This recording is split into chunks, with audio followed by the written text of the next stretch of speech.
Scott Foley made his name as a series regular on The Unit, Felicity, and Scandal.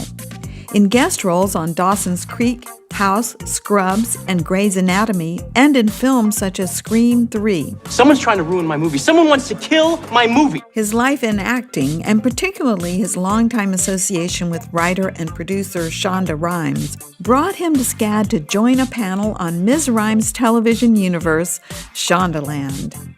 Then I chatted with Scott about his work in front of the camera and behind it. The Shondaland panel and a masterclass today. What's been your favorite part of the day? It's all been very impressive and very welcoming, so thank you for having me. Thank you. And I know you have a passion for design, and you're a bit of a furniture craftsman yourself. You've done your homework. Is that true? It is true. Oh yes. My mind is always working, but one of the things I like to do is work with wood. I like to put together chairs and coffee tables. I don't have a lot of time to do it right now, but it's something I love. No, because you're directing, you're writing, you're acting. Tell me about those different roles. I started as an actor, and that's what I'm doing on Scandal right now, and I love it. It's my passion. But I've been fortunate enough to be asked to direct this next episode, and while I started prep, I had written a script that I sold to ABC a few months ago, so in the middle of prep, I now have to find and directing this episode, find a director and a producer and a showrunner and a casting, just sort of build the structure of a television show for this other show. How is it directing the cast that you've been a part of? Most of my directing has come with casts that I've been a part of. Scandal is the first show I've worked on where everybody looks out for everybody else.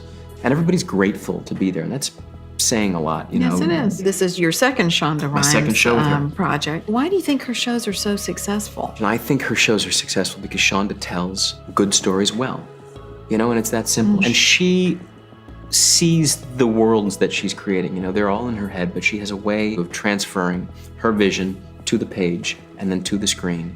And she has a formula somewhere in that big brain of hers that works really well. And you said she's even tweaking things up to the last minute. She is very hands-on with the show, and because of that, is always thinking about the show. There'll be days when I'll show up on set having learned lines, and I'll get all new lines for the scene I'm gonna shoot in 20 minutes. How do you keep that straight in your head?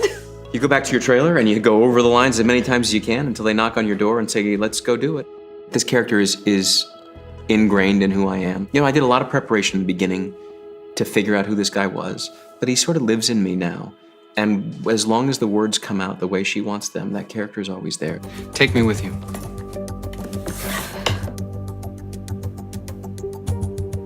Jake. Take me with you. Run away with me. Save me. You gave our students such great professional and personal advice, I thought. Do you mind sharing a little of those tidbits? I don't mind at all. Yeah, they were talking about auditions and what you need to do to make a living as a working actor, director, writer, producer. You have to be open to rejection. You have to have thick skin. You have to be persistent. You have to be passionate. You have to be creative. But in all of that, you have to realize none of it's real. And I don't mean what you do is not real, because it is. I go to work every day and I love it. But I don't go home to an empty house. I go home to something real. I go home to a family. I go home to a dog. I go home to kids and a lawn that needs to be mowed and real life. And even though I spend most of my time acting and producing and directing and on set and around these other people, none of it would be possible if I didn't have the other stuff. You gave our students great advice about don't quit. Someone once said, they said, you know the saying, work smart, not hard? Yeah. Don't believe that. Hard work gets you everywhere.